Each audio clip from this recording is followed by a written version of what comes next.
Yeah, so the Communities in Transition project sits in terms of lead responsibility within the Executive Office. It's one of 38 actions within the Executive Action Plan on tackling paramilitary activity, criminality and organised crime.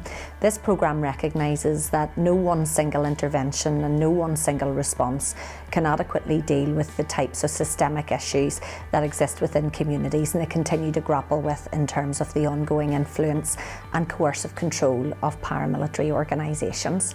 The Communities in Transition project, it's safe to say, is one of the largest community-facing components of the Executive Action Plan. Led within the Executive Office, its focus is on building capacity within communities to support their transition and on empowering individuals, groups of people and those communities as a whole in terms of increasing their agency and empowering them and giving them a voice to effect change within their communities.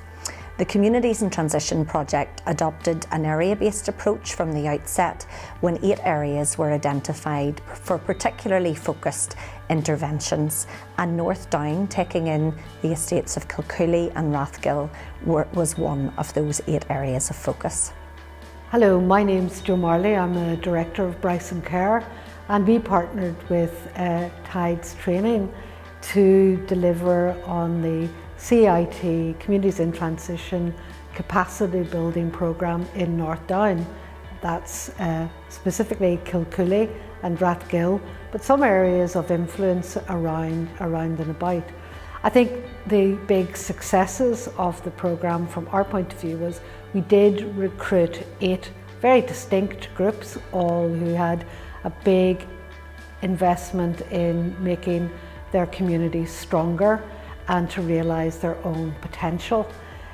We had a nice mix. We had people who were sort of new to each other. We had people who had been very much involved in the Troubles when they were at their height. But I think what impressed me most was their potential, their ability and their willingness to cooperate with one another, to work to get to know each other. And we took advantage of coming together physically, even though during COVID times, in a safe manner, but we were able to provide a lot of very practical support to the larger community at the height of the COVID pandemic. Since that, the energy has continued within the group and they have completed lots of very foundational and fundamental training in governance, in financial management, in running meetings and accountability, and now are at the stage where they're just about to deliver on social action projects, which will once again be of great benefit to the community.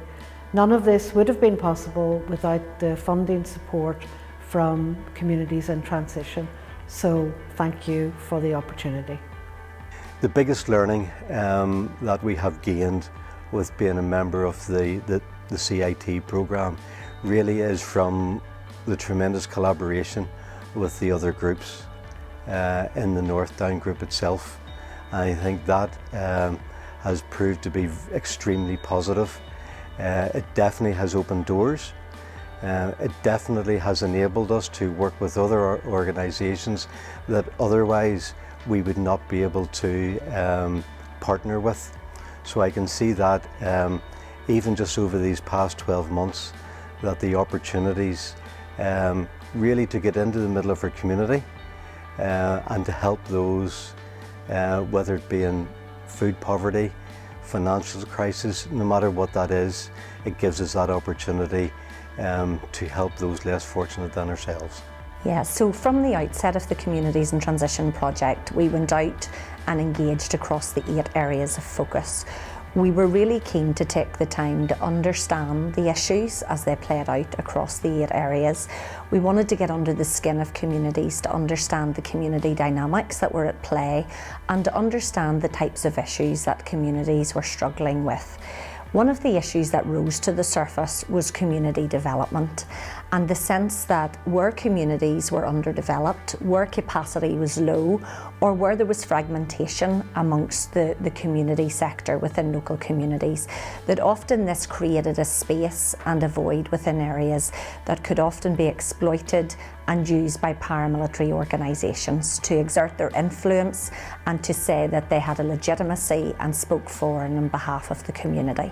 So for this reason, we realised very early on that community development and building the capacity of the local community was essential in terms of narrowing the ground that could often be exploited by paramilitary organisations.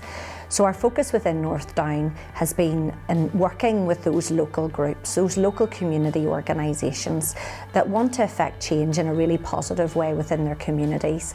Our job through Communities in Transition is to empower them and equip them with the skills to do that. And so we've been absolutely delighted to work alongside our community partner of Bryson and Tides in the North Down area to build the capacity of these organisations, to improve their reach within communities and to really cement their position in terms of speaking on behalf of the organisations within the local area.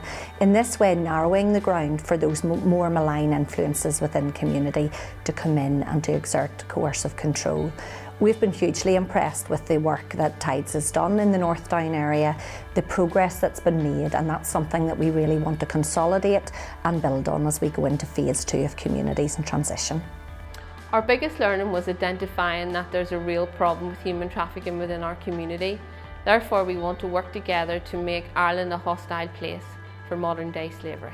Basically, what it meant for me was being in transition. It meant that I could show people that I'm genuine about what we're trying to do with sea change. It helped us, we got a lot of education from it, but the CIT stuff for me is giving something back to your community. If we're genuine about being in transition, why not get involved with communities in transition? Hi, I'm Lisa Wilkinson, the director from Tides. Tides partnered with Bryson Care as part of this Communities in Transition programme. And I suppose part of the reason why it was important for us to be involved in this was because it kind of ties really closely into the values of Tides. So within Tides, the T stands for transformation. And we thought this was a great programme in terms of transforming the individuals in the communities, the organisations, the relationships between the groups that we recruited, but also then their relationships with statutory providers as well. That interdependence, so helping them recognise that they are very independent, but also that there is that connection with each other, the diversity in terms of what services that they're offering into the community as well. Within Tides we talk about equity, not equality, because they are so different and they're offering lots of different things, and people have different needs as well. And then really I suppose the sustainability about being able to support and work with the groups in lots of different ways, then that they are able to maintain that and go off and do great things. So Jude, you came in then and helped out with a lot of that delivery then? Yeah, so I'm Jude, I work for Tides. And I came in and I've been working with the 8 groups that were recruited to the programme. So we had Agenda, Age North Down and Ards, Bangor Orange Network, Invisible Traffic, Kilcooley Forum and Kilcooley Allotments, Rathgill Community Association, Bangor Food Bank and Community Support, and Sea Change. So we've been working with representatives from those 8 organisations doing a number of different things. So I think what's really important is that each group had different needs and was starting from a different basis. So what a more established group, maybe like Invisible Traffic needed, would be different to a group like Bangor Orange Network, who were just forming. So we were able to come in, support them to develop new programs, do training, and build their capacity to respond to the needs of the community.